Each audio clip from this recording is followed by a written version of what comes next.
Hello，又到我哋哈拿廚房啦。日本嘅麵豉湯呢，我哋就飲得多啦。其實佢哋嘅麵豉呢，都會拎嚟做餸㗎喎。佢哋就叫呢啲做味噌。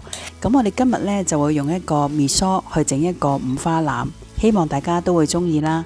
記得同我 comment、like、share 同埋訂閱我哋嘅頻道喎。多謝大家。五花腩我哋買咗返嚟之後呢，將佢洗乾淨，擎乾水。跟住就有長蔥同埋白蘿蔔、冬菇同埋薑。腩肉我哋洗乾淨呢，擎乾水之後就將佢切件。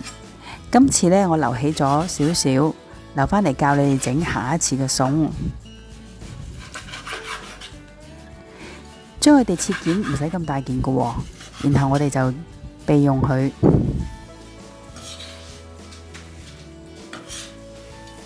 哇！今日啲五花腩真係好靚喎。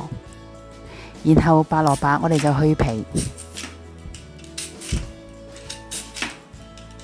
跟住呢，就將佢切小件，亦都係唔需要太大件㗎。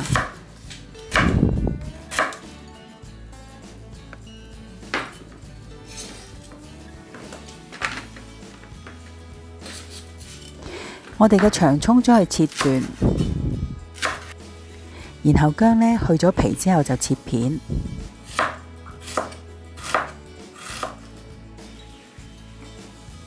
開一個大火，跟住呢，我哋用一個不掂底嘅鍋，加咗1匙羹嘅油，燒熱咗啲油先，然後就放啲薑片落去，爆香啲薑味。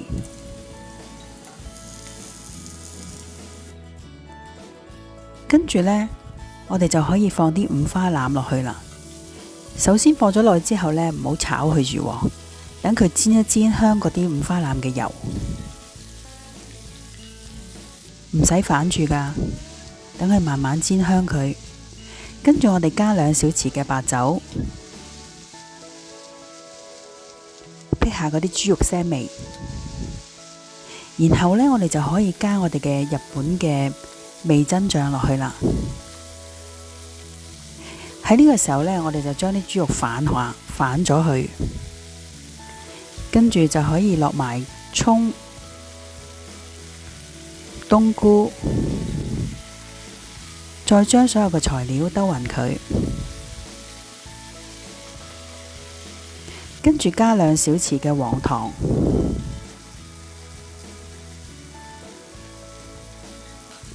再加啲水落去，開始將佢慢慢燜，然後再加2大匙嘅醬油同埋味淋，跟住我哋就可以冚蓋噶啦。記得冚完蓋之後開返個細火煮佢15分鐘。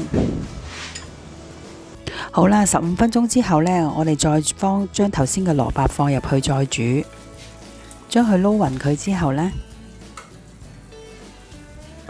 就冚返個蓋，再燜多佢30分鐘。全程我哋就要燜45分鐘啦，直至到啲肉呢軟腍為止。跟住我哋就可以試味，如果夠味呢，就唔使再加鹽噶啦。如果唔夠味嘅，就可以加返少少鹽落去。